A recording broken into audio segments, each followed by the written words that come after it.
If I ask any of you now, brother, can you die tonight? Can we come back tonight and bury you?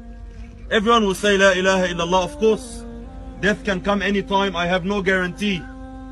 But the problem we are all facing, every single one of us is facing, the biggest disease in our hearts, is that the truth that we don't say with our tongues, is that me and you are, for some weird reason, confident that this will never happen. This will never happen. I'm gonna go home now to my wife, to my children. I have plans for tomorrow. I've already planned for Ramadan. I've planned for Eid. I've planned for Hajj. I've planned for next year. I will see my kids grow up. I will take them to uni. I will marry them off. I'll see my grandkids. This is the biggest shaitan destroying our deen. And wallahi, my brothers, wallahi, in front of our eyes, every single day, Allah subhanahu wa ta'ala is showing us signs. Elders are passing away. Teenagers are passing away. When are we going to wake up?